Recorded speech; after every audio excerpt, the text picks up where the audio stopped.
आप सभी को मेरा नमस्कार। यह के नेट सेट के लिए बहुत ही उपयोगी है। तो चलिए हम इसे प्रारंभ करते हैं। 1. स्पष्टीकरण। आज तक मैं दूसरों की जिंदगी पर आधारित कहानियों ही रचती आई थी, पर इस बार मैंने अपनी कहानी लिखने की जुर्रत की है तो ये जुर्रत ही क्योंकि हर कथाकार अपनी रचनाओं में भी दूसरों के बहाने से कहीं न कहीं अपनी जिंदगी के, अपने अनुभव के टुकड़े ही तो बिखेरता रहता है।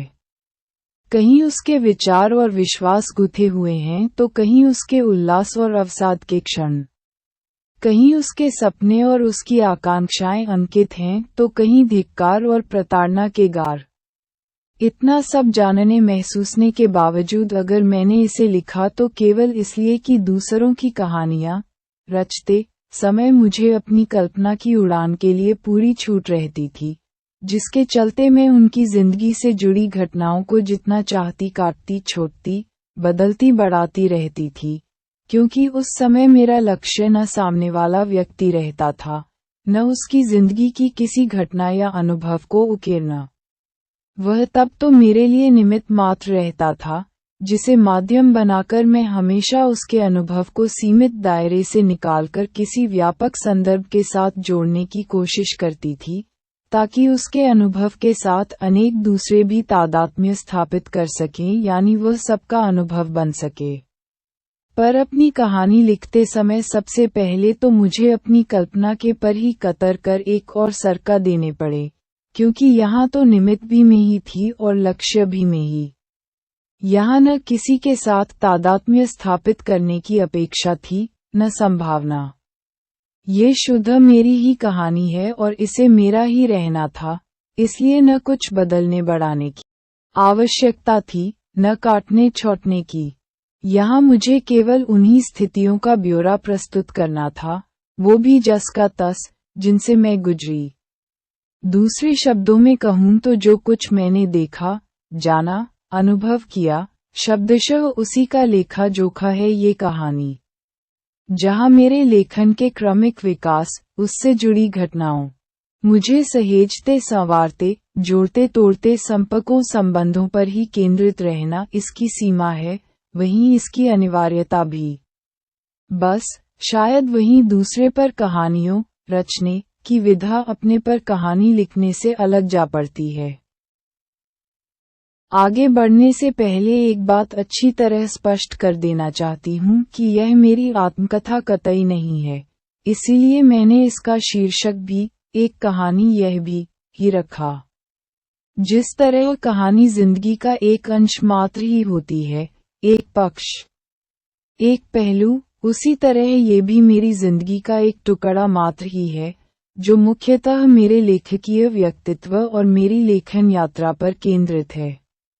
बचपन और किशोरावस्था के मेरे संपर्क संबंध, जिसमें माँ पिता, भाई बहन, मित्र अध्यापक आदि है, और यह परिवेश तो है ही, जिसमें मेरे लेखकीय व्यक्तित्व की नींव पड़ी थी। होश संभालने के बाद जिन पिता से मेरी कभी नहीं बनी, उम्र के इस पौड़ेपन पीछे मुड़कर देखती हूँ तो आश्चर्य होता है, बल्कि कहूँ कि अविश्वसनीय लगता है कि आज अपनी अच्छाइयों और बुराइयों के साथ मैं जो भी हूँ, जैसी भी हूँ, उसका बहुत सा अंश विरासत के रूप में शायद मुझे पिता से ही मिला है। इसीलिए उनका वर्णन थोड़े विस्तार में चला गया।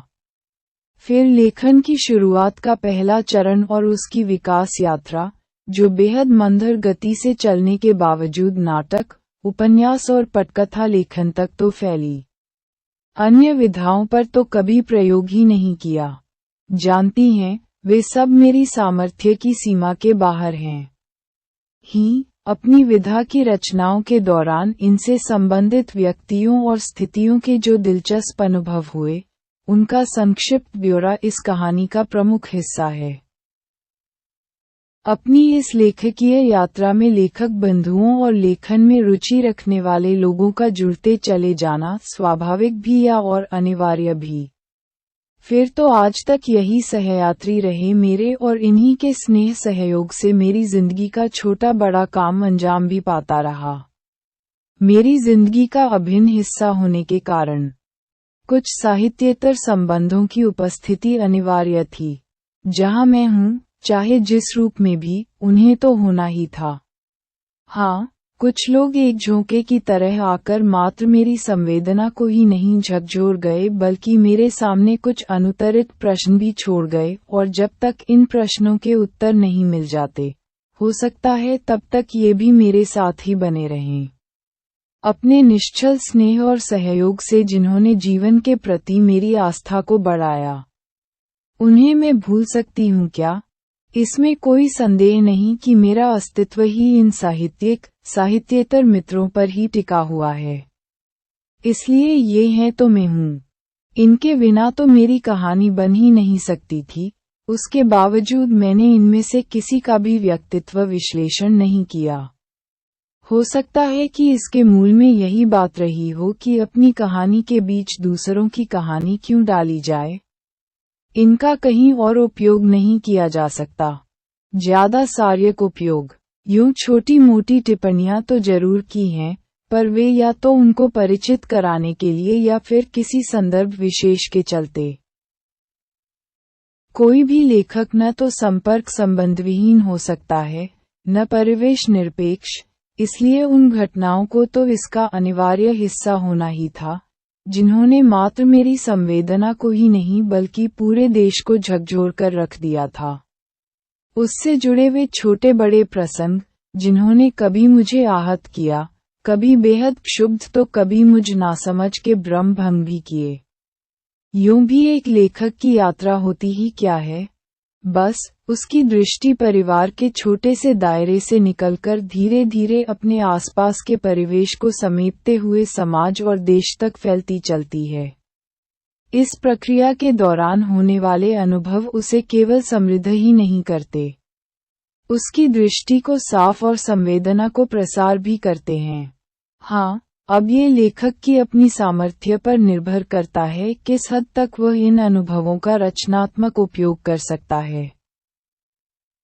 ये भी कैसी विचित्र विडंबना है कि दूसरों की कहानियों रचते समय मुझे सामने वाले को उसकी संपूर्णता के साथ अपने में मिलाना पड़ता था, और इस हद तक मिलाना पड़ता था कि स्व और पर के सारे भेद मिटकर दोनों एकाकार हो जाते थे।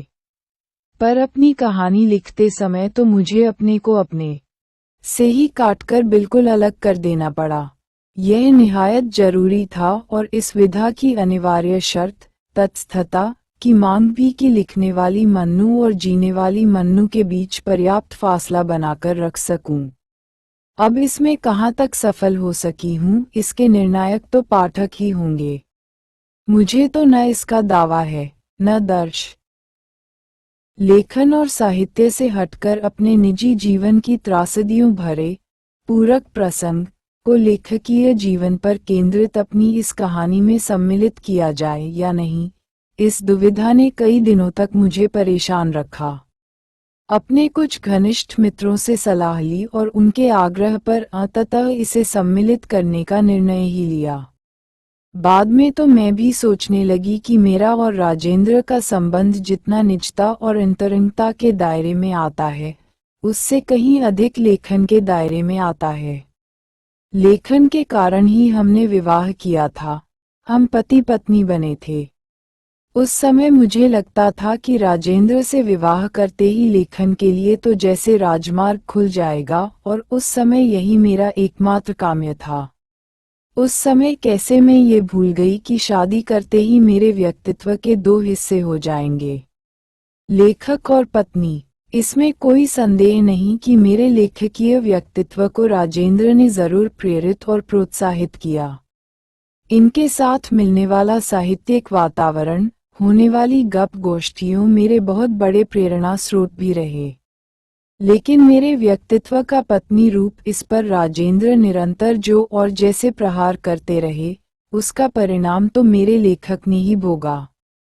निरंतर खंडित होते आत्मविश्वास से लेखन में आए गतिरोध का जो सिलसिला शुरू हुआ, अंततः वह उसके पूर्ण विराम पर ही समाप्त हुआ।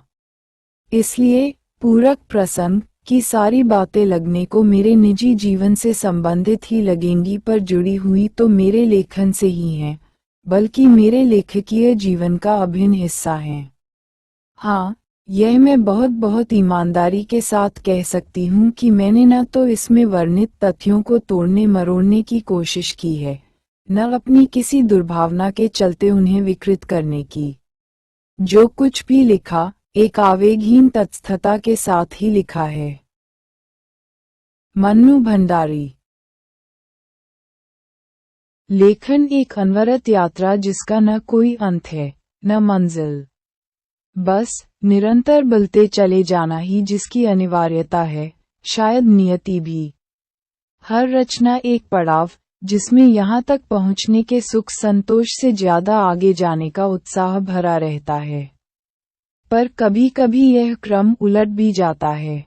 अपने रथे का सुख संतोष और उससे मिलने वाला वश लेखक को एक ऐसी गहरी तृप्ति का भोग करा देता है, जिससे आगे जाने का यह उत्साह लौट लौट कर मुग्य भाव से अपने रचे के इर्द गिर्द ही चक्कर लगाने लगता है। पिछले 10 वर्षों में अपने मन की 10 पंक्तियां भी न लिख पाने के पीछे कहीं यही कारण तो नहीं? नहीं, बहुत ईमानदारी से मन का कोना कोना टिटोल कर देख लिया। आत्ममुग्ध तो क्या, मैं तो अपने लिखे को लेकर कभी आत्मतुष्ट भी नहीं हो पाए। भरपूर आत्मतोष देने वाला कुछ लिखा ही नहीं, न स्तर की दृष्टि से, न परिमाण की दृष्टि से। तब क्या मेरे सरोकार और प्राथमिकताएं बदल गईं? लेकिन प्राथमिकता के क्रम में लिखना मेरा पहला और प्रमुख सरोकार तो कभी रह ही नहीं पाया। बेटी और घर, जिसकी पूरी पूरी जिम्मेदारी मेरे ऊपर थी, के साथ नौकरी, जो अपनी जिम्मेदारियों को निभाने के लिए अनिवार्य थी, के बीच में से ही लिखने के लिए समय और सुविधा जुटानी पड़ती थी। और मैंने जो कुछ भी लिखा, इन सब के बीच ही लिखा, इनकी कीमत पर कभी नहीं लिखा। लेकिन पहले हर स्तर पर संकट थे, कष्ट थे, समस्याएं थीं, नसों को चटका देने वाले आपात थे, पर उनके साथ लगातार लिखना भी था। जो भी, जैसा भी। आज ये सारी समस्याएं संकट समाप्त प्राय हैं, पर लिखना तो बिल्कुल ही समाप्त है। तो क्या संघर्षपूर्ण और समस्याग्रस्त जीवन ही लिखने की अनिवार्य शर्त है? कभी कभी सोचती हूँ कि कहीं ऐसा तो नहीं कि मुझमें लिखने के प्रति पहले जैसी निष्ठा या लगाव नहीं रहा। हो सकता है कि कारण यही हो, और है तो मुझे स्वीकार करने में कोई संकोच भी नहीं। अच्छा है कि मेरे पास कोई ऐसा तर्क कौशल या लेखकीय हुनर नहीं है जिससे मैं लेखन में आए इस ठहराव को भटकाव न मानकर कुछ सामान्य से कारण ढूंढ लेती और उस मानसिक यंत्रणा और जानलेवा दंश से भी मुक्ति पा लेती जो इस स्थिति की अनिवार्य परिणति होनी चाहिए। मेरे पास आज अगर कुछ है तो हर दिन के साथ बढ़ती छटपटाहट और लगातार रिश्ते टूटते आत्मविश्वास की कचोट। आज मैं कितनी शिद्दत के साथ महसूस कर रही हूँ कि कलम और शब्द के साथ रिश्ता टूटते चले जाने की प्रक्रिया में कैसे जिंदगी के साथ भी मेरा रिश्ता टूटता चला गया, कैसे मैं सबसे कटी सेटी अपने में ही सिमटती सिकुड़ती चली गई। लेकिन इतना सब होने के बावजूद लिखने की एक अव्यक्त सी तालसा मन को बराबर कचोटती रही है, और एक दिन इसी कचोट की मार से मैं घर की सामान्य सी सुविधाओं में लेड़ी, पर मन को निरंतर कगला और शरीर को रुगण बनाती, अपनी एक निहायत ही यांत्रिक करे में ढली बेजान सी जिंदगी को छोड़कर उज्जैन चली आई अकेली। एक प्रयोग ये भी सही। लिखने का आधार बनाने के लिए जिंदगी के टूटे बिखरे और खोए सूत्रों को समेटने की प्रक्रिया में जाने क्यों अपने माली की एक बात याद आई। बिना स्थान, साधन सुविधा और जानकारी के महज शौक के चलते मैंने अपने घर में थोड़े से गमले लगा रखे थे और मुझे उनसे बहुत लगाव था। एक दिन देखा कि बिना मौसम और प्रत्यक्ष कारण के एक गमले की ढेर सारी पत्तियां झड़ गईं और 2-3 दिन में ही वह पौधा चंद पत्तियों के साथ टहनियों का एक झुंड भर रह गया, मात्र ठूंठ, कुछ कुछ मेरी ही तरह। माली ने देखा तो बड़ी बेरहमी से बची खुची पत्तियों को भी नोच फेंका। मेरे मुंह से निकले अरे अरे को सुनकर बड़ी सहजता से उसने अपनी भाषा में कहा, इन पत्तियों को तो अब झड़ना ही होगा, इनसे मोह रखकर अब काम नहीं चलेगा, क्योंकि ये अब जान नहीं देने वाली इस पौधे को। अब तो जड़ को देखना होगा। और उसने गमले की मिट्टी उलट दी। गमले की निचली गहराई से निकला जड़ों का गुच्छा। मिट्टी में लिथड़े, एक दूसरे से उलझे अनेक रेशे, जो रेशे सड़े गले थे और जिन्होंने पौधे की जीवनी शक्ति को कुंद कर दिया, या उन्हें बड़ी निर्ममता से उसने तोड़ फेंका। जो स्वस्थ थे उन्हें साफ करके जा संवारा। इन्हीं से अब पौधा रस ग्रहण करेगा, फैलेगा फूलेगा। वह पूरी तरह आश्वस्त था। तो क्या अपने को पुनर्जीवित करने के लिए मैं भी अपनी जड़ों की ओर लौटें, सारे सड़े गले रेशों को उखाड़कर उन रेशों को देखें परखें, सहेजे संवारूं, जिनकी जीवनी शक्ति ही मुझे यहाँ तक लाए। उन्हीं का एक ऐसा अनवरत सिलसिला तलाश करूं जो बेजान हो आए, इस पौधे में भी शायद जान फूंक सके।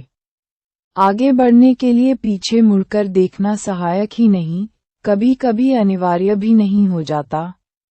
यादों को, घटनाओं की, स्थितियों की न जाने कितनी छोटी छोटी पौटलियां खुशी मिलेंगी, जो जरा सा स्पर्श पाते ही अपनी पूरी जीवंतता के साथ आ खड़ी होंगी। न जाने कितने पात्र अपने व्यक्तित्व के पूरे निखार के लिए अनुकूल घटनाओं की, तो न जाने कितनी घटनाएं अपने सारे अर्थ उजागर करने के लिए अनुकूल पात्रों की मांग करती, आपको उकसाती, प्रेरित करती, या फिर आज की स्थितियों में नए संदर्भों की मांग करती, आपके सामने आ खड़ी होंगी एक चुनौती बनकर। एक बार पूरी निष्ठा और ईमानदारी के साथ इन सबसे जुड़कर देखा तो जाए। कौन जाने, इन ठूंठ जैसी टहनियों में भी कुछ अंकुरित होने की प्रक्रिया शुरू हो जाए। जन्मी तो मध्य प्रदेश के भानपुरा गांव में थी, लेकिन मेरी यादों का सिलसिला शुरू होता है अजमेर के ब्रह्मपुरी मोहल्ले के उस 2 मंजिला मकान से, जिसकी ऊपरी मंजिल में पिता का साम्राज्य था।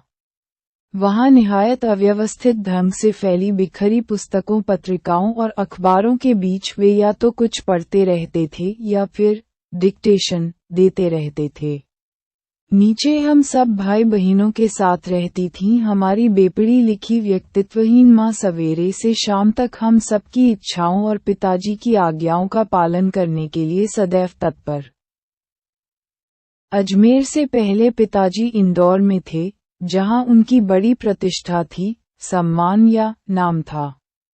कांग्रेस के साथ साथ वे समाज सुधार के कामों से भी जुड़े हुए थे। शिक्षा का वे केवल उपदेश ही नहीं देते थे, बल्कि उन दिनों 8-8, 10-10 विद्यार्थियों को अपने घर रखकर पढ़ाया भी है, जिनमें से कई तो बाद में ऊंचे ऊंचे ओहदों पर पहुंचे। ये उनकी खुशहाली के दिन थे और उन दिनों उनकी दरियादिली के चर्चे भी कम नहीं थे। एक ओर वे बेहद कोमल और संवेदनशील व्यक्ति थे, दूसरी ओर बेहद क्रोधी और अहंवादी। पर ये सब तो मैंने केवल सुना, देखा, तब तो इन गुणों के भग्नावशेषों को ढोते पिता थे। एक बहुत बड़े आर्थिक झटके के कारण वे इंदौर से अजमेर आ गए थे, जहां उन्होंने अपने अकेले के बलबूते और हौसले से अंग्रेजी हिंदी शब्दकोश, विषयवार के अधूरे काम को आगे बढ़ाना शुरू किया। यह अपनी तरह का पहला और अकेला शब्दकोश था। इसने उन्हें यश और प्रतिष्ठा तो बहुत दी, पर उतना अर्थ नहीं जो उन्हें संपन्नता की पहले जैसी स्थिति में पहुंचा सकता। वैसे 5 बच्चों के साथ परिवार का पालन पोषण, और 4 की तो शादियों भी की, जो भी, जैसी भी, फिर मेहमान नवाजी का तो पुराना स्तर ही बदस्तूर चालू था। लेकिन दोनों हाथों से खुले हाथ खर्च करने वाले व्यक्ति के लिए हाथ खींचकर चलने की यातना, और शायद निरंतर गिरती आर्थिक स्थिति ने ही उनके व्यक्तित्व के सारे सकारात्मक पहलुओं को निचोड़ना शुरू कर दिया था। सिकुड़ती आर्थिक स्थिति के कारण और अधिक विस्फारित उनका अहम उन्हें इस बात तक की अनुमति नहीं देता था कि वे कम से कम अपने बच्चों को तो अपनी आर्थिक विविधताओं का भागीदार बनाएं। नवाबी आदतें, अधूरी महत्वाकांक्षाएं, हमेशा शीर्ष पर रहने के बाद हाशिए पर सरकते चले जाने की यातना क्रोध बनकर हमेशा भां को कंपाती धरथराती रहती थी। अपनों के हाथों विश्वासघात की जाने कैसी गहरी चोटें होंगी वे, जिन्होंने आंख मूंदकर सबका विश्वास करने वाले पिता को बाद के दिनों में इतना शक्की बना दिया था कि जब तब हम लोग भी उसकी चपेट में आ जाते। यूं हम लोग जैन हैं पर पिताजी आर्य समाजियों के बीच दीक्षित हुए थे, इसलिए हम लोगों ने कभी जैनियों जैसे व्रत उपवास नहीं किए, यहाँ तक कि संवत्सरी के दिन भी नहीं। कभी हम लोग मंदिर या मुनि आचार्यों के व्याख्यान सुनने उपाश्रय नहीं गए। साथ में एक दो बार संग साथ मिलने पर मी जरूर चली जाती थीं। और तो और, एक बार पैदल यात्रा करते हुए रात काटने के लिए 5-7 साध्वियों का पड़ाव हमारे यहाँ पड़ा। माँ बेहद उल्लसित, कोई 60-70 भक्तों से सारा आंगन भर गया। बस पिताजी ऊपर से नहीं उतरे और मैं अपने कमरे से नहीं निकली। बार बार के आग्रह पर मैं ही पिताजी को बुलाने के लिए ऊपर गई पर उनका दो टूक जवाब, अरे उन बेपड़ी लिखी साध्वियों के पास जाकर क्या करूंगा मैं। वे नहीं आए तो तबीयत की आड़ लेकर मुझे ही उनके नकार के नुकीले कोनों को मुलायम बनाना पड़ा। जैन दर्शन पर उनकी अच्छी पकड़ थी और उसका भरपूर बोध भी था उन्हें। मैं जरूर जाकर बैठी, पर अपनी नज़र में उनके आइंबरों पर इतनी बहस की कि वहां एकत्रित लोग भी एक होकर देखते ही रह गए।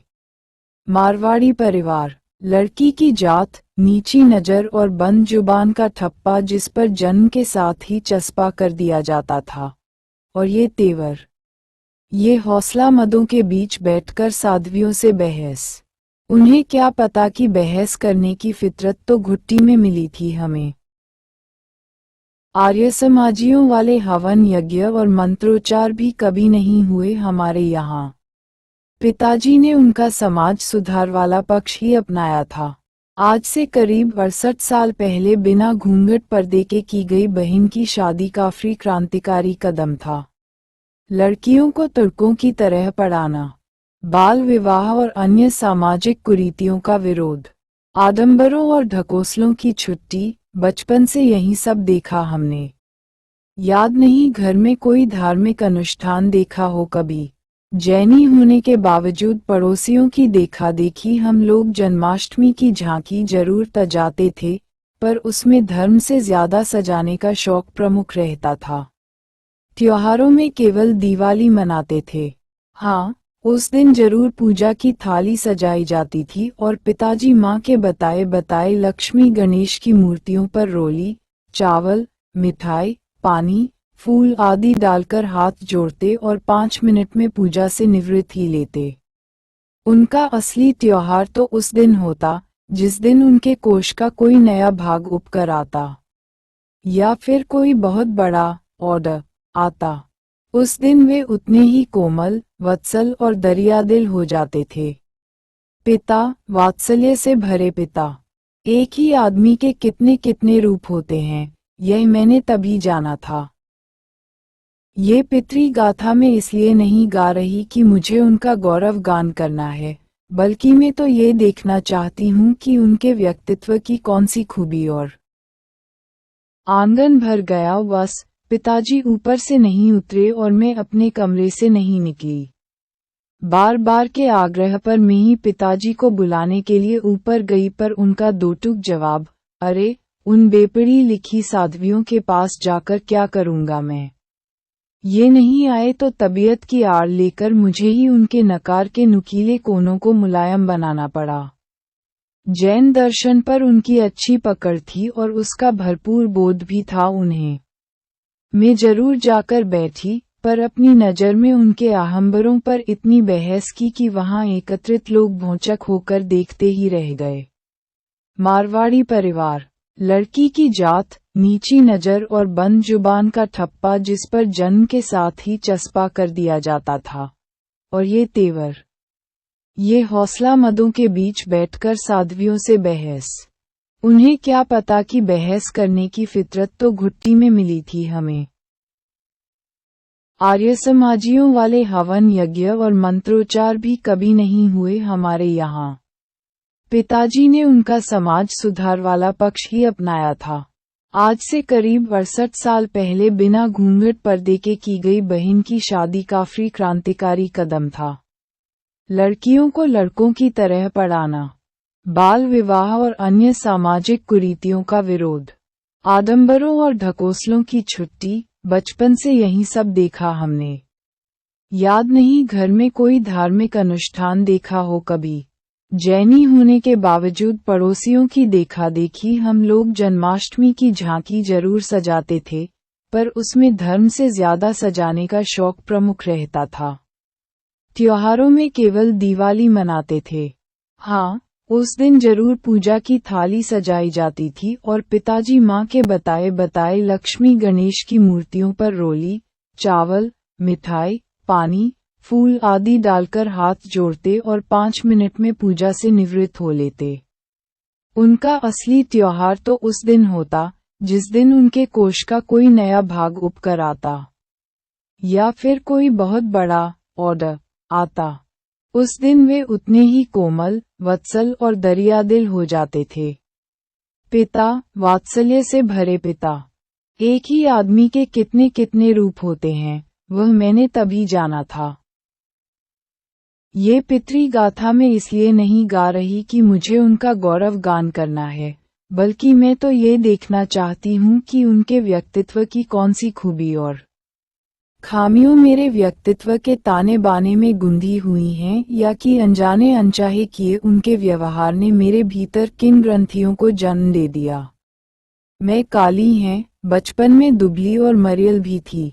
गोरा रंग पिताजी की कमजोरी थी, सो बचपन में मुझसे 2 साल बड़ी, खूब गोरी, स्वस्थ और हंसमुख बहन सुशीला से हर बात में तुलना और फिर उसकी प्रशंसा ने ही क्या मेरे भीतर ऐसे गहरे हीन भाव की ग्रंथि पैदा नहीं कर दी कि नाम, सम्मान और प्रतिष्ठा पाने के बावजूद आज तक मैं उससे उबर नहीं पाई।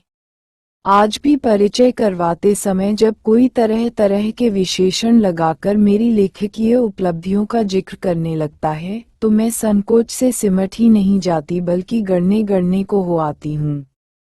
शायद अचेतन की किसी परत के नीचे दबी इसी हीन भावना के चलते ही मैं अपनी किसी भी उपलब्धि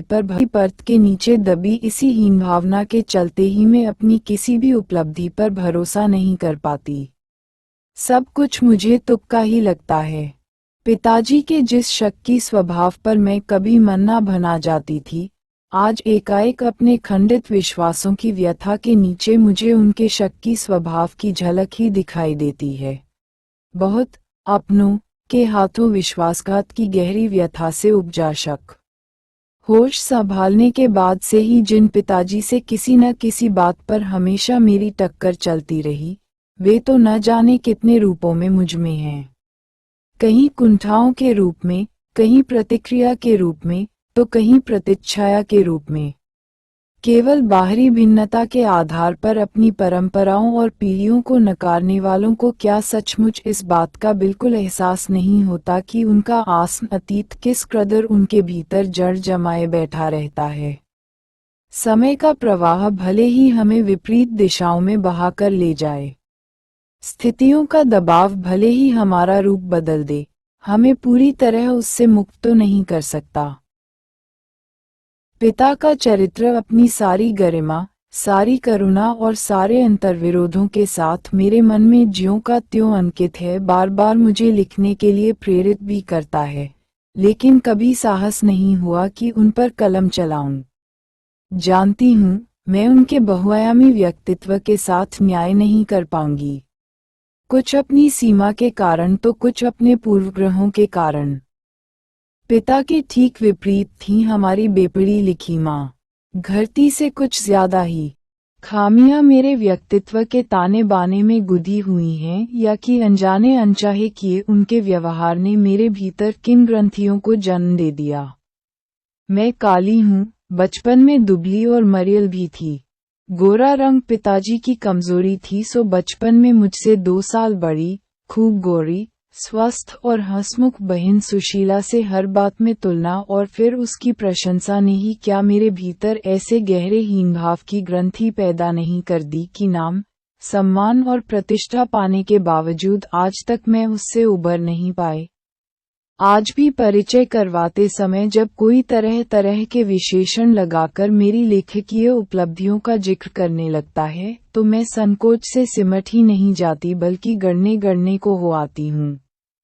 शायद अचेतन की किसी परत के नीचे दबी इसी हीन भावना के चलते ही मैं अपनी किसी भी उपलब्धि पर भरोसा नहीं कर पाती। सब कुछ मुझे तुक्का ही लगता है। पिताजी के जिस शक्की स्वभाव पर मैं कभी मन्ना बना जाती थी, आज एकाएक अपने खंडित विश्वासों की व्यथा के नीचे मुझे उनके शक्की स्वभाव की झलक ही दिखाई देती है। बहुत अपनों के हाथों विश्वासपात की गहरी व्यथा से उपजा शक। होश संभालने के बाद से ही जिन पिताजी से किसी न किसी बात पर हमेशा मेरी टक्कर चलती रही, वे तो न जाने कितने रूपों में मुझमें हैं। कहीं कुंठाओं के रूप में, कहीं प्रतिक्रिया के रूप में, तो कहीं प्रतिच्छाया के रूप में। केवल बाहरी भिन्नता के आधार पर अपनी परंपराओं और पीढ़ियों को नकारने वालों को क्या सचमुच इस बात का बिल्कुल एहसास नहीं होता कि उनका आस्न अतीत किस कदर उनके भीतर जड़ जमाए बैठा रहता है। समय का प्रवाह भले ही हमें विपरीत दिशाओं में बहाकर ले जाए, स्थितियों का दबाव भले ही हमारा रूप बदल दे, हमें पूरी तरह उससे मुक्त तो नहीं कर सकता। पिता का चरित्र अपनी सारी गरिमा, सारी करुणा और सारे अंतर्विरोधों के साथ मेरे मन में ज्यों का त्यों अंकित है। बार बार मुझे लिखने के लिए प्रेरित भी करता है, लेकिन कभी साहस नहीं हुआ कि उन पर कलम चलाऊं। जानती हूँ, मैं उनके बहुआयामी व्यक्तित्व के साथ न्याय नहीं कर पाऊंगी, कुछ अपनी सीमा के कारण तो कुछ अपने पूर्वग्रहों के कारण। पिता के ठीक विपरीत थी हमारी बेपड़ी लिखी माँ, घरती से कुछ ज्यादा ही धैर्य और सहनशक्ति थी शायद उनमें। पिताजी की हर ज्यादती को अपना प्राप्य और बच्चों की हर उचित अनुचित फरमाइश और जिद को अपना फर्ज समझकर बड़े ही सहज भाव से स्वीकार करती थी वे। उन्होंने जिंदगी भर अपने लिए कुछ मांगा नहीं, चाहा नहीं, केवल दिया ही दिया। हम भाई बहनों का सारा लगाव शायद सहानुभूति से उपजा मुंह के साथ था, लेकिन निहायत असहाय मजबूरी में लिपटा उनका ये त्याग कभी मेरा आदर्श नहीं बन सका। न उनका त्याग, न उनकी सहिष्णुता। खैर, जो भी हो, अब ये पैतृक पुराण यहीं समाप्त कर अपने पर लौटती है। 5 भाई बहनों में सबसे छोटी में सबसे बड़ी बहन की शादी के समय में शायद 7 साल की थी और उसकी एक धुंधली सी याद ही मेरे मन में है, लेकिन अपने से 2 साल बड़ी बहन सुशीटर और मैंने घर के बड़े से आंगन में बचपन के सारे खेल खेले। सतोलिया, लंगड़ी टॉग, पकड़म पकड़ाई, काली टीलो तो कमरों में गुड्डे गुड़ियों के ब्याह भी रचाए पास पड़ोस की सहेलियों के साथ। यूं खेलने को हमने भाइयों के साथ गिल्ली डंडा में खेला और पतंग उड़ाने, कांच पीसकर मांझा सूतने का काम भी किया, लेकिन उनकी गतिविधियों का दायरा घर के बाहर ही अधिक रहता था और हमारी सीमा थी घर। हाँ, इतना जरूर था कि उस जमाने में घर की ये दीवारें घर तक ही समाप्त नहीं हो जाती थीं, बल्कि पूरे मोहल्ले तक फैली रहती थी। इसलिए मोहल्ले के किसी भी घर में जाने पर कोई पाबंदी नहीं थी, बल्कि कुछ घर तो परिवार का हिस्सा ही थे। आज तो मुझे बड़ी शिद्दत के साथ यह महसूस होता है कि अपनी जिंदगी खुद जीने के इस आधुनिक दबाव ने महानगरों के फ्लैट में रहने वालों को हमारे इस परंपरागत पड़ोस कल्चर से विच्छिन्न करके हमें कितना संकुचित, असहाय और असुरक्षित बना दिया है। मेरी कम से कम 1 दर्जन आरंभिक कहानियों के पात्र इसी मोहल्ले के हैं, जहां मैंने अपनी किशोरावस्था गुजार अपनी युवावस्था का आरंभ किया था। 1-2 को छोड़कर उनमें से कोई भी पात्र मेरे परिवार का नहीं है। बस इनको देखते सुनते इनके बीच ही में बड़ी हुई थी, लेकिन इनकी छाप मेरे मन पर कितनी गहरी थी, इस बात का एहसास तो मुझे कहानियां लिखते समय हुआ।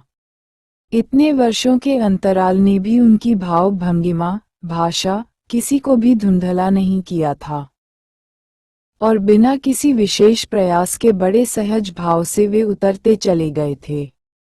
उसी समय के दास साहब अपने व्यक्तित्व की अभिव्यक्ति के लिए अनुकूल परिस्थितियां पाते ही महाभोज में इतने वर्षों बाद कैसे एकाएक जीवित हो उठे, यह मेरे अपने लिए भी आश्चर्य का विषय था। एक सुखद आश्वयम का। उस जमाने में आज की तरह मनोरंजन के कोई साधन तो थे नहीं।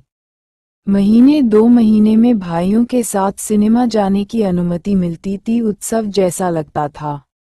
2 दिन पहले से उत्सुकता भरी प्रतीक्षा और 2 दिन बाद तक देखे हुए का थर्ल। लड़कियों के अकेले इधर उधर जाने और घूमने फिरने का चलन तो था नहीं, सो स्कूल और खेल से बचे समय में हम किताबें पढ़ते थे, कहानी उपन्यास। यो पिताजी का अपना एक अच्छा खासा निजी पुस्तकालय था, पर कथा साहित्य से शून्य। हाँ, शरतचंद्र की अनेक और प्रेमचंद की कुछ किताबें उसमें जरूर प्रवेश पा गई थीं, पर पड़ोस में प्रसिद्ध कांग्रेसी नेता जीतमल जी लूनिया रहते थे, जो प्रेस के साथ साथ पुस्तकें बेचने का काम भी करते थे। कवर चढ़ाकर, बड़ी एहतियात पढ़ने की शर्त पर उनसे पुस्तकें मिल जाया करती थीं, सो उन्हीं से चिपके रहते थे। लेखक की तब कोई अहमियत नहीं थी, न चुनाव करके पढ़ने की तमीज। जो भी किताब हाथ में आ जाती, गढ़ डालती, पर अच्छी वे ही लगती थीं जो या तो किसी सामाजिक समस्या पर केंद्रित होती थीं या फिर किसी क्रांतिकारी के जीवन पर। लेखक के रूप में यदि किसी से पहचान बनी थी तो केवल शरत और प्रेमचंद से। 6ठी क्लास से लेकर इंटर तक हर साल गर्मी की छुट्टियों में धन्यकुमार जैन द्वारा अनुदित शरत साहित्य के जितने भी भाग मिलते, उन्हें पढ़ने का सिलसिला बराबर चलता रहा और आज भी याद है कि हर साल मैंने पढ़ी हुई उन किताबों को उतना ही डूबकर पढ़ा था। उसके कई बरसों बाद जब आवारा मसीहा पढ़ा तो एकाएक ही इस जीवनी के संदर्भ में फिर से सारा शरत साहित्य पढ़ने का मन हुआ। काफी कुछ पढ़ा भी और मैं खुद हैरत में थी कि समय के साथ साथ बदली हुई रुचियां, स्वदेशिता के बोझ से बोझिल हो आए संवेदना और तर्क से तीखी हो आए मानसिकता के बावजूद उनकी कई रचनाओं ने मुझे उसी तरह बांधा, अपने में डुबोया। अब कोई चाहे तो मेरे इस बांधने डुबाने को औरताना भावुकता के खाने में डालकर खारिज कर सकता है। उस समय तक हमारे परिवार में लड़की के विवाह के लिए अनिवार्य योग्यता थी, उम्र में 16 वर्ष और शिक्षा में मैट्रिक। सन 1944 में सुशीला ने ये योग्यता प्राप्त की और शादी करके कलकत्ता चली गई। दोनों बड़े भाई भी आगे की पढ़ाई के लिए बाहर चले गए। इन लोगों की छत्रछाया के हटते ही पहली बार मुझे नए सिरे से अपने वजूद का एहसास हुआ। पिताजी का ध्यान भी पहली बार मुझ पर केंद्रित हुआ। लड़कियों को जिस उम्र में स्कूली शिक्षा के साथ साथ सुबह गृहिणी और कुशल पाकशास्त्री बनाने के नुस्खे रटाए जाते थे, पिताजी का आग्रह रहता था कि मैं रसोई से दूर ही रहूं। रसोई को वे भटियार खाना कहते थे और उनके हिसाब से वहां रहना अपनी क्षमता और प्रतिभा को भट्टी में झोंकना था। घर में आए दिन विभिन्न राजनीतिक पार्टियों के जमावड़े होते थे, जिसमें कांग्रेस, प्रजा socialist party, communist party, RSS के लोग आते थे और जमकर बहसें होती थीं। बहस करना पिताजी का प्रिय शगलवा। चाय पानी या नाश्ता देने जाती तो पिताजी मुझे भी वहीं बैठने को कहते। वे चाहते थे कि मैं भी वहीं बैठूं, सुने और जाने कि देश में चारों ओर क्या कुछ हो रहा है। देश में हो भी तो कितना कुछ रहा था।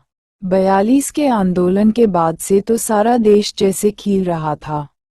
लेकिन विभिन्न राजनीतिक पार्टियों की नीतियां, उनके आपसी विरोध या मतभेदों की तो मुझे दूर दूर तक कोई समझ नहीं थी। क्रांतिकारियों और देशभक्त शहीदों के रोमानी आकर्षण, उनकी कुर्बानियों से जरूर मन आकांत रहता था। 10वीं कक्षा तक आलम ये था कि बिना किसी खास समझ के घर में होने वाली बहसें सुनती थी और बिना चुनाव किए, बिना लेखक की अहमियत से परिचित हुए किताबें पढ़ती थी। लेकिन सन 45 में जैसे ही 10वीं पास करके मैं फर्स्ट ईयर में आई, हिंदी की प्राध्यापिका शीला अग्रवाल से परिचय हुआ। सावित्री गर्ल्स हाई स्कूल, जहां मैंने ककहरा सीखा। 1 साल पहले ही कॉलेज बना था और वे इसी साल नियुक्त हुई थीं। उन्होंने बाकायदा साहित्य की दुनिया में प्रवेश करवाया। मात्र पढ़ने को, चुनाव करके पढ़ने में बदला, खुद चुन चुनकर किताबें दी। पढ़ी हुई किताबों पर बहसें की तो 2 साल बीतते न बीतते साहित्य की दुनिया शरद प्रेमचंद से बढ़कर जैनेंद्र, अज्ञेय, यशपाल, भगवती चरण वर्मा तक फैल गई और फिर तो फैलती ही चली गई। उस समय जैनेंद्र जी की छोटे छोटे सरल सहज वाक्यों वाली शैली ने बहुत आकृष्ट किया था। सुनीता उपन्यास बहुत अच्छा लगा था। अंत्य जी का उपन्यास शेखर एक जीवनी पढ़ा जरूर, पर उस समय वह मेरी समझ के सीमित दायरे में समा नहीं पाया था। कुछ सालों के बाद नदी के द्वीप पढ़ा तो उसने मन को इस कदर बांधा कि उसकी झोंक में शेखर को फिर से पड़ गई, इस बार कुछ समझ के साथ। यह शायद मूल्यों के मंथन का युग था। पाप पुण्य, नैतिक अनैतिक, सही गलत की बनी बनाई धारणाओं के आगे प्रश्न चिन्ह ही नहीं लग रहे थे, उन्हें ध्वस्त भी किया जा रहा था। इसी संदर्भ में जैनेंद्र का त्यागपत्र, भगवती बाबू का चित्रलेखा पढ़ा और शीला अग्रवाल के साथ लंबी लंबी बहसें करते हुए उस उम्र में जितना समझ सकती थी, समझा। लेकिन मेरे प्रिय लेखक तब यशपाल ही थे। हो सकता है कि रचनाओं से अधिक उनका क्रांतिकारी जीवन इसके पीछे रहा हो, क्योंकि वह उम्र भी ऐसी ही थी और देश का माहौल भी। क्रांति की कैसी कैसी रोमानी भावनाएं आकांत किए रहती थीं। उन दिनों अपने हाथ खर्च के पैसों से जो पहली 2 पुस्तकें मैंने खरीदी थीं, वे दादा कॉमरेड और पार्टी कॉमरेड ही थी। उन्हें 2-3 बार पढ़ा था और लंबे समय तक उन पात्रों और स्थितियों की ललक भरी प्रतीक्षा बनी रही थी जो मुझे शैल या गीता बनने का अवसर देती। शायद यह उम्र का ही असर था कि नायिकाओं के साथ जीने की जगह नायिका बनकर जीना ज्यादा अच्छा लगता था। आज भी मुझे अच्छी तरह याद है कि लाल लाल आंखें, बड़ी बड़ी मूंछें और लट्ठे की पठानी सलवार पहनने वाला मोहल्ले का इकलौता गुंडा मिट्टू कैसे मुझे गीता बनने के लिए उकसाया करता था। लेकिन बात करना तो दूर, सामने पड़ जाने पर ही पसीना छूटने लगता था। तब रात में लेटे लेटे मैं गीता बनी उससे बातें करती, फिर देखती कि कैसे मेरे विश्वास और स्नेह ने गुंडई झलकाने वाली उसकी आंखों की लाली कम कर दी है। वह बदल रहा है। उसके साथ के सारे संवाद भी मन में उभरते, लेकिन दूसरे ही दिन बाहर निकलते समय कहीं उसकी झलक भी दिख जाती तो रातवाती गीता बिस्तर में ही छूट जाती और मन्नू भंडारी डरती कौपती गली में निकलती। शीला अग्रवाल ने साहित्य का दायरा ही नहीं बढ़ाया था, बल्कि घर की फैल गई और फिर तो फैलती ही चली गई। उस समय जैनेंद्र जी की छोटे छोटे सरल सहज वाक्यों वाली शैली ने बहुत आकृष्ट किया था। सुनीता उपन्यास बहुत अच्छा लगा था। अज्ञेय जी का उपन्यास शेखर एक जीवनी पढ़ा जरूर, पर उस समय वह मेरी समझ के सीमित दायरे में समा नहीं पाया था। कुछ सालों के बाद नदी के द्वीप पढ़ा तो उसने मन को इस कदर बांधा कि उसकी झोंक में शेखर को फिर से पड़ गई, इस बार कुछ समझ के साथ। यह शायद मूल्यों के मंथन का युग था। पाप पुण्य, नैतिक अनैतिक, सही गलत की बनी बनाई धारणाओं के आगे प्रश्न चिन्ह ही नहीं लग रहे थे, उन्हें ध्वस्त भी किया जा रहा था। इसी संदर्भ में जैनेंद्र का त्यागपत्र, भगवती बाबू का वित्रलेखा पढ़ा और शीला अग्रवाल के साथ लंबी बहसें करते हुए उस उम्र में जितना समझ सकती थी, समझा। लेकिन मेरे प्रिय लेखक तब यशपाल ही थे। हो सकता है कि रचनाओं से अधिक उनका क्रांतिकारी जीवन इसके पीछे रहा हो, क्योंकि वह उम्र भी ऐसी ही थी और देश का माहौल भी। क्रांति की कैसी कैसी रोमानी भावनाएं आक्रांत किए रहती थीं। उन दिनों अपने हाथ खर्च के पैसों से जो पहली 2 पुस्तकें मैंने खरीदी थीं, वे दादा कॉमरेड और पार्टी कॉमरेड ही थीं। उन्हें 2-3 बार पढ़ा था और लंबे समय तक उन पात्रों और स्थितियों की ललक भरी प्रतीक्षा बनी रही थी जो मुझे शैल या गीता बनने का अवसर देती। शायद यह उम्र का ही असर था कि नायिकाओं के साथ जीने की जगह नायिका बनकर जीना ज्यादा अच्छा लगता था।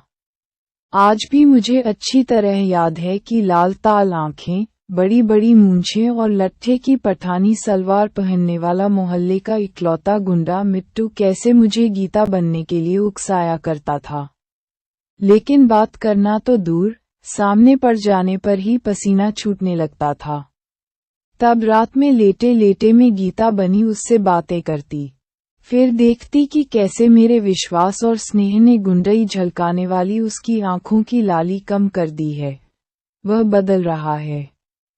उसके साथ के सारे संवाद भी मन में उमड़ते, लेकिन दूसरे ही दिन बाहर निकलते समय कहीं उसकी झलक भी दिख जाती तो रातवाती गीता बिस्तर में ही छूट जाती और मन्नू भंडारी डरती कांपती गली में निकलती।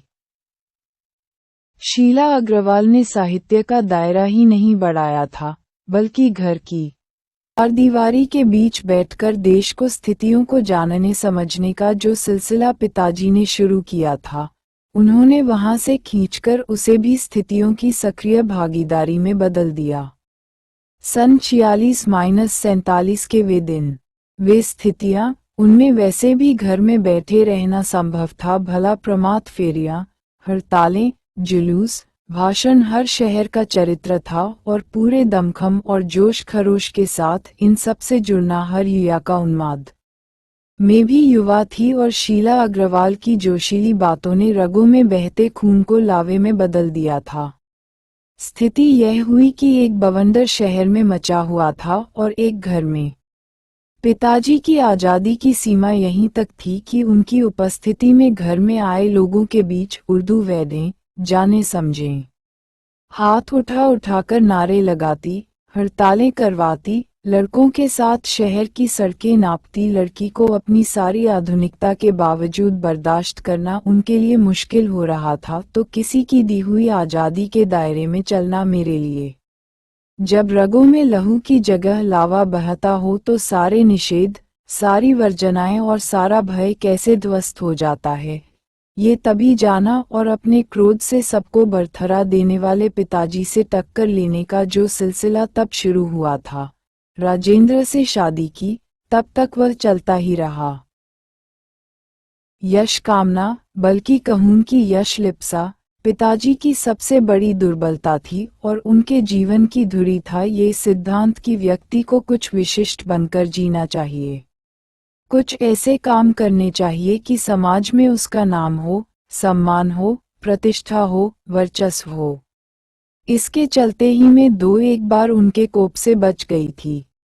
एक बार कॉलेज से प्रिंसिपल का पत्र आया कि पिताजी आकर मिलें और बताएं कि मेरी गतिविधियों के कारण मेरे खिलाफ अनुशासनात्मक कार्रवाई क्यों न की जाए। पत्र पढ़ते ही पिताजी आग बबूला, ये लड़की मुझे कहीं मुंह दिखाने लायक नहीं रखेगी, पता नहीं क्या क्या सुनना पड़ेगा यहीं जाकर। 4 बच्चे पहले भी पढ़े, किसी ने ये दिन नहीं दिखाया। गुस्से से भनाते हुए ही वे गए थे। लौटकर क्या कहर बरपा होगा, इसका अनुमान था, सो मैं पड़ोस की एक मित्र के यहाँ जाकर बैठ गई। माँ से कह दिया कि लौटकर बहुत कुछ गुबार निकल जाए, तब बुलाना। लेकिन जब मी ने आकर कहा कि वे तो खुश ही हैं, चली चल, तो विश्वास नहीं हुआ। गई तो सही, लेकिन डरते डरते। सारे कॉलेज की लड़कियों पर इतना रौब है तेरा, सारा कॉलेज तुम 3 लड़कियों के इशारे पर चल रहा है। प्रिंसिपल बहुत परेशान थी और बार बार आग्रह कर रही थी कि मैं तुझे घर बिठा दूं, क्योंकि वे लोग किसी तरह डरा धमकाकर डपट लड़कियों को क्लासों में भेजते हैं और अगर तुम लोग एक इशारा कर दो कि क्लास छोड़कर बाहर आ जाओ तो सारी लड़कियां निकलकर मैदान में जमा होकर नारे लगाने लगती हैं। तुम लोगों के मारे कॉलेज चलाना मुश्किल हो गया है उन लोगों के लिए। कहाँ तो जाते समय पिताजी मुंह दिखाने से घबरा रहे थे और कहीं बड़े गर्व से कहकर आए कि यह तो आज पूरे देश की पुकार है, इस पर कोई कैसे रोक लगा सकता है भला। बेहद गदगद स्वर में पिताजी यह सब सुनाते रहे और मैं अवाक। मुझे न अपनी आंखों पर विश्वास हो रहा था, न अपने कानों पर। पर यह हकीकत थी। एक घटना और आजाद हिंद फौज के मुकदमे का सिलसिला था। सभी कॉलेजों, स्कूलों, दुकानों के लिए हड़ताल का आह्वान था। जो नहीं कर रहे थे, छात्रों का एक बहुत बड़ा समूह, जिसमें हम लोग भी थे, वहां जाकर करवा रहे थे। शाम को अजमेर का पूरा विद्यार्थी वर्ग चौपड़, मुख्य बाजार का चौराहा पर इकट्ठा हुआ और फिर हुई भाषणबाजी। इस बीच पिताजी के एक निहायत दकियानुसी मित्र ने घर आकर अच्छी तरह पिताजी की तू उतारी। अरे उस मन्नू की तो मत मारी गई है भंडारी जी, पर आपको क्या हुआ? ठीक है, आपने लड़कियों को आजादी दी, पर देखते आप, जाने कैसे कैसे उल्टे सीधे लड़कों के साथ हड़तालें करवाती, हुड़दंग मचाती फिर रही है वह। हमारे आपके घरों की लड़कियों को शोभा देता है ये सब? कोई मान मर्यादा, इज्जत आबरू का ख्याल भी रह गया है आपको या नहीं? वे तो आग लगाकर चले गए और पिताजी सारे दिन भभकते रहे। बस अब यही रह गया है कि लोग घर आकर यूं करके चले जाएं। बंद करो अब इस मन्नू का घर से बाहर निकलना। इस सब से बेखबर में रात होने पर घर लौटी तो पिताजी के एक बेहद अंतरंग और अभिन्न मित्र ही नहीं, अजमेर के सबसे प्रतिष्ठित और सम्मानित डॉक्टर अंबालाल जी बैठे थे। मुझे देखते ही उन्होंने बड़ी गर्मजोशी से स्वागत किया। आओ आओ मन्नू। मैं तो चौपड़ पर तुम्हारा भाषण सुनते ही सीधा भंडारी जी को बधाई देने चला आया। I am really proud of you. क्या तुम घर में घुसे रहते हो भंडारी जी? घर से निकला भी करो। You have missed something. और वे धुआंधार तारीफ करने लगे। वे बोलते जा रहे थे और पिताजी के चेहरे का संतोष धीरे धीरे गर्व में बदलता जा रहा था। भीतर जाने पर माँ ने दोपहर के गुस्से वाली बात बताई तो मैंने राहत की सांस ली। आज पीछे मुड़कर देखती हूँ तो इतना तो समझ में आता ही है कि क्या तो उस समय मेरी उम्र थी और क्या मेरा भाषण रहा होगा। ये तो डॉक्टर साहब का स्नेह था जो उनके मुंह से प्रशंसा बनकर बह रहा था, या ये भी हो सकता है कि आज से करीब 60 साल पहले अजमेर शहर में चारों ओर से उमड़ती भीड़ के बीच एक लड़की का बिना किसी संकोच और झिझक के यूं धुआंधार बोलते चले जाना ही इसके मूल में रहा हो। पर पिताजी कितनी तरह के अंतर्विरोधों के बीच जीते थे वे। एक ओर विशिष्ट बनने और बनाने की प्रबल लालसा तो दूसरी ओर अपनी सामाजिक छवि के प्रति भी उतनी ही सजगता। पर क्या ये संभव है? क्या पिताजी को इस बात का बिल्कुल भी एहसास नहीं था कि इन दोनों का तो रास्ता ही टकराहट का है? सन 147 के मई महीने में शीला अग्रवाल को कॉलेज वालों ने नोटिस थमा दिया लड़कियों को भड़काने और कॉलेज का अनुशासन बिगाड़ने के आरोप में। इस बात को लेकर हुड़दंग न मचे, इसलिए जुलाई में बड ईयर की क्लासेज बंद करके हम 2-3 छात्राओं का प्रवेश निषिद्ध कर दिया गया। हुड़दंग तो बाहर रहकर भी इतना मचाया कि अंततः दिल्ली से डायरेक्टर ऑफ एजुकेशन मिस्टर सेठी, वही नाम था शायद, को जाना पड़ा। उनके सामने हम लोगों ने और कॉलेज वालों ने अपना अपना पक्ष रखा। 2 दिन तक बहस चलती रही। हम उनके हर तर्क को केवल काटते ही नहीं बल्कि बिल्कुल निराधार सिद्ध कर देते। पर हमारे एक तर्क ने कि यदि 3rd ईयर बंद करना ही था तो इसकी सूचना हमें मई तक मिल जानी चाहिए थी। जुलाई में जब हम एडमिशन लेने गए तब ये सूचना देना कहाँ तक तर्कसंगत है, जायज है? सारी बात को हमारे पक्ष में कर दिया। मजबूरन कॉलेज वालों को 3rd ईयर खोलना पड़ा। जीत की यह खुशी, पर सामने खड़ी चिरप्रतीक्षित एक बहुत बहुत बड़ी खुशी के सामने ये खुशी बिला ही गई। शताब्दी की सबसे बड़ी उपलब्धि 15 अगस्त 19,471। कितना मन था कि दिल्ली जाकर किसी तरह सत्ता का हस्तांतरण देखने को मिले, क्योंकि लगता था कि जैसे इस उपलब्धि में हमारा भी योगदान है। पर यह संभव नहीं था, सो अजमेर की सड़कों पर ही जश्न देखा। अजमेर शहर में वैसी दिवाली न पहले कभी मनी होगी, न बाद में। आजादी के साथ जुड़ा विभाजन और उसकी भयंकर त्रासदी। सूचना के स्तर पर तो हमें ये सब मालूम हुआ, पर संवेदना के स्तर पर उस समय हमने उसकी आंच महसूस ही नहीं की थी। टीवी तो उन दिनों ये नहीं जो शरणार्थियों के उन काफिलों को देखते जो केवल लूट-पिट कर ही नहीं, अपना सारा अतीत भी अपनी सरहदों की मिट्टी में दफनाकर, खाली हाथ खाली जेब लिए आतंक से थरथराते हुए अनिश्चित भविष्य और अनजान सरहदों में प्रवेश करने के लिए अभिशप्त थे। अपनी मिट्टी, अपनी सरहदों के मोह का थोड़ा सा एहसास यदि हुआ तो एक छोटी सी घटना से। एक मुसलमान रंगरेज था। मोहल्ले की लड़कियों उसे बाबा कहती थीं। हम लोग उसे कभी हल्के हल्के रंग में तो कभी बंदेज के डिजाइन बनाने को साड़ियों देती थीं। हमारे मन लायक डिजाइन बन जाता तो हमसे ज्यादा प्रसन्नता उसे होती थी। वह हफ्ते में एक दिन आता था और रंगरेज के रे को खींचकर एक खास अंदाज में आवाज लगाता था। रंगरेज अचानक बाबा का आना बंद हो गया। हम लोग हैरान परेशान। कुछ दिनों बाद मालूम पड़ा कि वो पाकिस्तान चले गए। पर क्यों? अजमेर में मुसलमानों की संख्या भी खासी थी, दरगाह तो है ही, फिर कोई ऐसे भयंकर दंगे भी नहीं हुए थे कि कोई शहर छोड़कर चला जाए।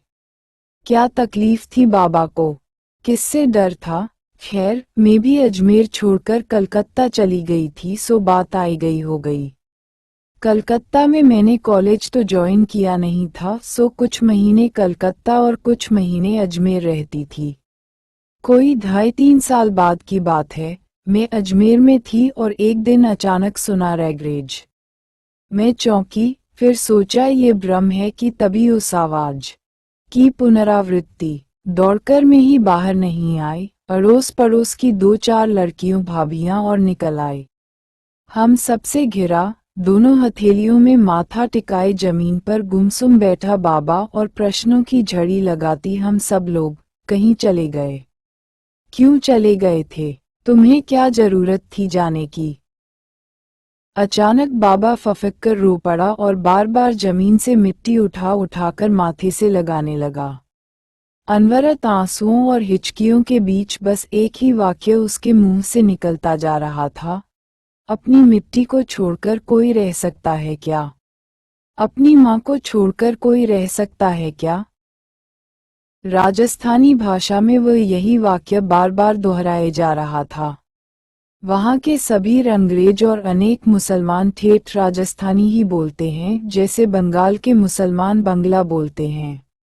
उस दिन पहली बार समझ में आया कि यह मातृभाषा प्रेम नहीं है, ये तो उस जगह का, उस मिट्टी का प्रेम है, भाषा जिसका अविच्छिन्न हिस्सा है। पता नहीं क्यों, बरसों तक ये दृश्य मेरे अंदर खुदा रह गया था।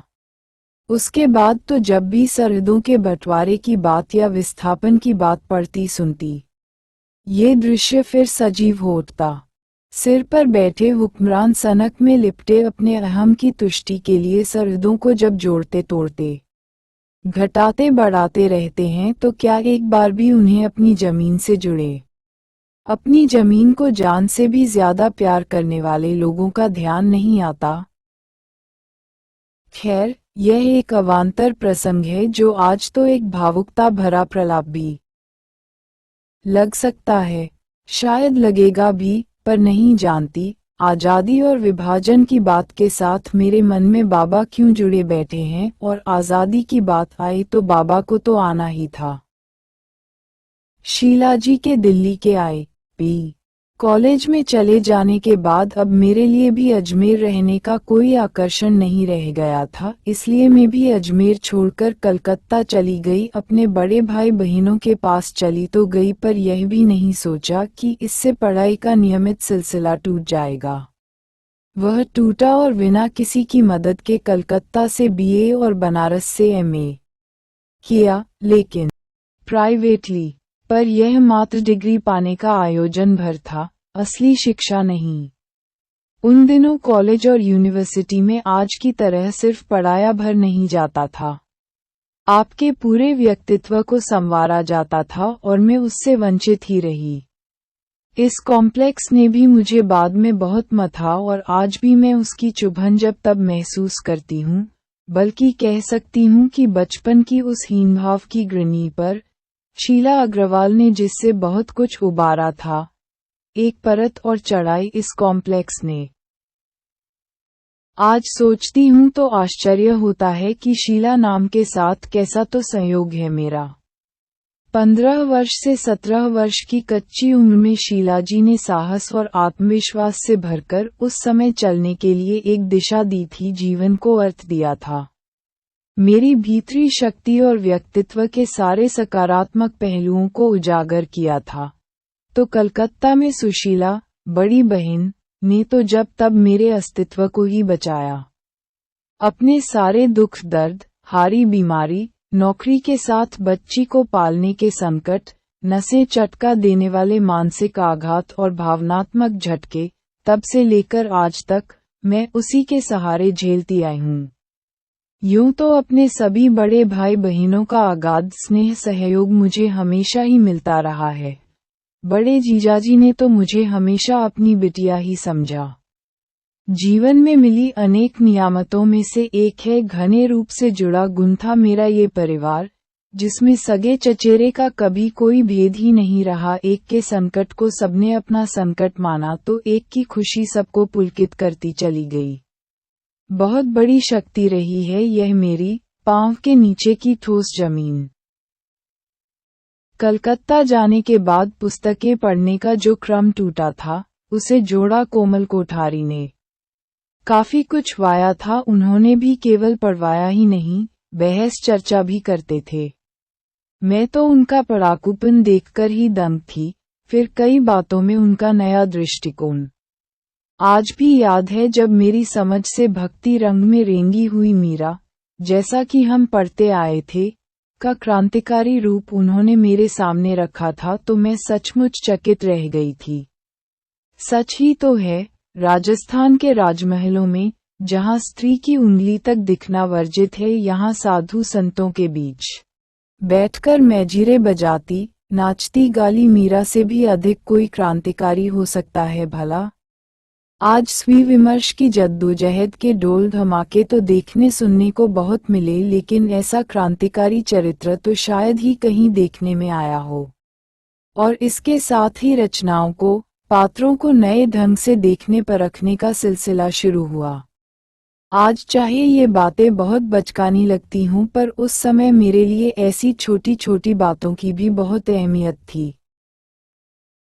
कोमल कोठारी तो जल्दी ही कलकत्ता छोड़कर चले गए और उनके जाते ही उस तरह पढ़ने और पढ़े पर चर्चा करने का सिलसिला भी टूट गया। मैंने भी अपने को सब ओर से समेटकर एमए की तैयारी में लगाया।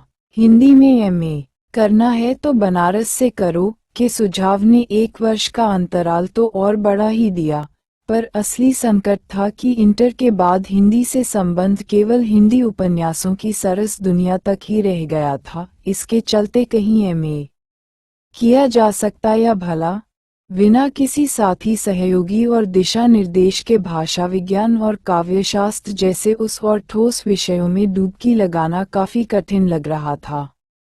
खैर, जैसे तैसे वह वैतरणी भी पार की और 1952 में मैंने एमए पास कर लिया। डिग्री तो मिल गई, लेकिन साहित्य का अकादमीय पक्ष कमजोर ही रहा और इसे स्वीकार करने में मुझे कोई शर्म संकोच या झिझक न पहले कभी थी, न आज है कि जिंदगी भर पढ़ाने के बावजूद आज भी यह काफी कमजोर ही है। अपना विषय पढ़ाने में मुझे कभी कोई परेशानी नहीं रही और न ही मेरी छात्राओं को कभी किसी तरह की शिकायत हुई। छात्राओं के बीच मिली लोकप्रियता और उनके प्रति अपने दायित्व को पूरी लगन और निष्ठा के साथ निभाने के सुख संतोष को मैं अपनी बहुत बड़ी उपलब्धि मानती हूँ।